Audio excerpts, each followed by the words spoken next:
E aí pessoal, beleza? Aqui é o professor Hugo, professor de Física 3. Essa é a nossa primeira aula da unidade 4, que trata de capacitância e capacitores. E os tópicos que a gente vai trabalhar nessa aula são capacitância em si, capacitores e capacitores esféricos, o capacitor de placas paralelas, a energia armazenada em um capacitor e também a associação de capacitores. A gente começa com capacitância.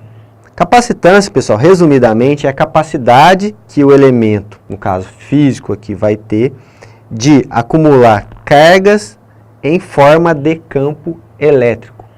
A gente vai ver que a capacitância vai depender única e exclusivamente da geometria e do dielétrico que compõe. Mas, matematicamente, como que a gente calcula? A expressão básica da capacitância. Capacitância é carga acumulada dividido pela tensão ou diferença de potencial. Qual que é a unidade de capacitância? Seria Coulomb por volt. Coulomb por volt. Só que isso, pessoal, vocês não vão ver na literatura, nos exercícios. A unidade de capacitância mais utilizada é o Farad, assinalada, né, pela letra F. Então, capacitância é a quantidade de carga armazenada em função da diferença de potencial ou da tensão a que esse capacitor está submetido. Só recapitulando, a capacidade que o elemento tem em acumular cargas elétricas em função do campo elétrico. Vejam só, capacitores são elementos, né, muito comuns em circuitos elétricos, cujo objetivo é acumular cargas elétricas para algumas descargas ou descargas instantâneas ou descargas mais suaves. Esses elementos são chamados de capacitores e algumas vezes também conhecidos como condensadores. Vejam só a imagem de alguns tipos de capacitores. A capacitância, ela pode ser calculada em função da geometria, que eu já havia mencionado para vocês, né? Os formatos mais simples, mais comuns de estudo são os capacitores esféricos e os de placas planas e paralelas. A gente vai ver os dois. O potencial elétrico, quando a gente trata de um condutor esférico, como a gente viu na unidade 3 de potencial elétrico, por uma carga pontiforme, quando a gente expande isso para uma esfera, o potencial elétrico na superfície de uma esfera é K, que é a constante, vezes a carga dividido por R, onde R é o raio dessa esfera, uma bola. Então, se eu substituir esse V na formulação de capacitância, que a gente já viu, C é igual a carga, KQ por R. Então, pessoal, para um capacitor esférico, a sua capacitância é dada única e exclusivamente por R, que é o seu raio, colocado em metros, dividido por K, que é a constante eletrostática do meio. Do meio é o que está dentro da esfera, do dielétrico dela. Se for ar ou vácuo, o K vale 9 vezes 10 a nona. Para outros elementos, o K deve ser calculado como a gente já viu. Já o capacitor de placas paralelas, ou seja, duas plaquinhas paralelas, qual a geometria envolvida nisso? Capacitância vai ser dado por epsilon, que é em função do que está entre as placas paralelas, ou seja, o dielétrico, o A, a área da placa em metro quadrado, e D, a distância entre as placas. Então, vejam só, em função da geometria, ou seja, área das placas do capacitor, distância entre as placas, área em metro quadrado, distância em metro, e o dielétrico que está presente entre as placas. Então, se entre as placas tiver o vácuo, ou o ar, que é muito próximo, o valor de epsilon é 8,85 vezes 10 a menos 12. Vejam só, o epsilon R relativo vale 1. Por quê? Qualquer outro elemento diferente do vácuo, a gente tem que calcular o epsilon, que é o epsilon 0, que é esse valor, vezes o epsilon R. Vejam só.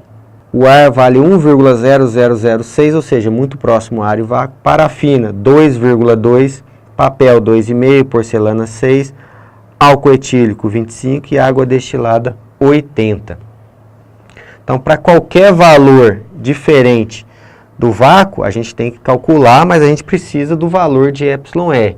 O que isso quer dizer? Se eu colocar papel, é muito comum capacitor de papel. A capacidade de armazenamento de cargas vai aumentar ou diminuir? Vejam só.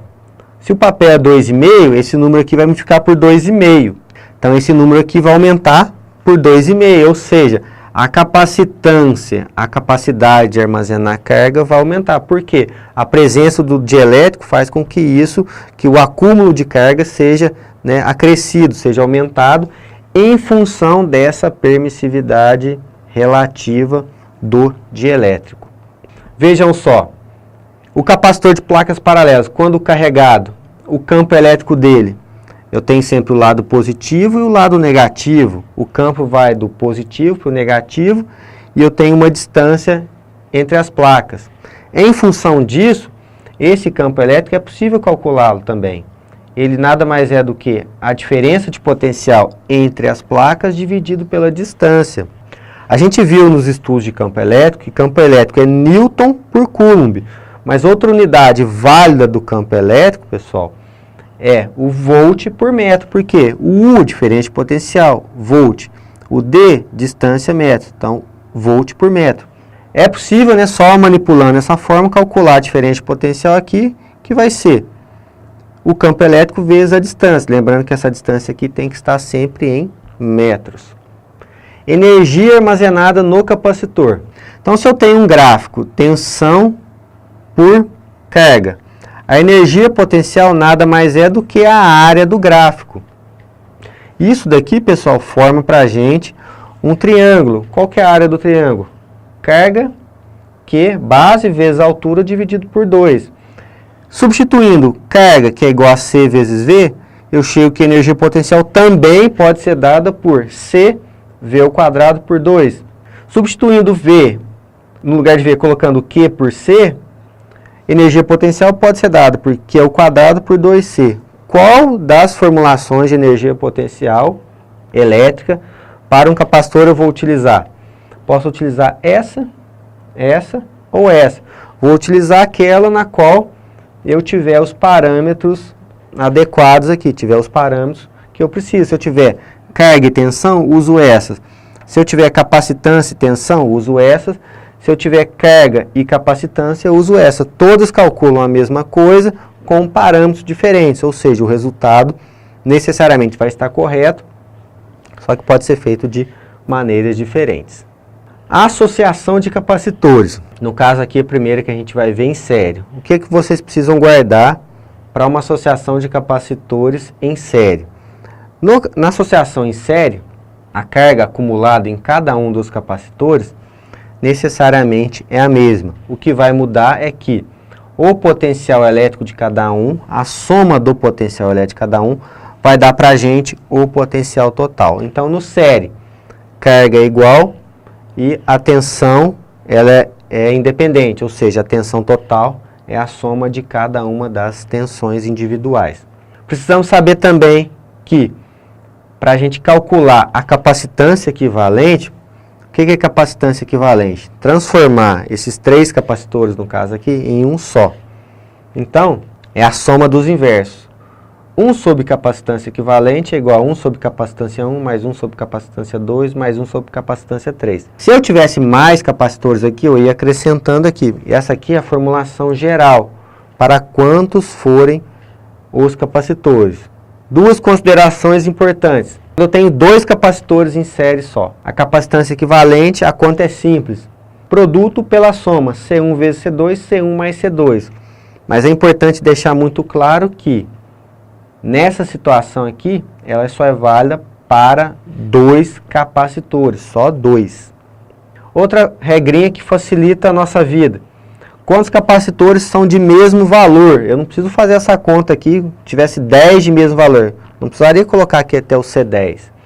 Quantos capacitores são de mesmo valor? Basta pegar o valor da capacitância e dividir pela quantidade. Então, vamos recapitular tudo. Para vários capacitores, formulação geral é essa daqui. Para 2, produto pela soma. Para capacitores de valor igual, o valor dividido pela quantidade. Agora, associação em paralelo. Em paralelo, pessoal, o que vai mudar? A carga total é a soma das cargas individuais de cada um. O que vai mudar é que agora a tensão, a diferença de potencial a que o primeiro tiver submetido vai ser igual para todos.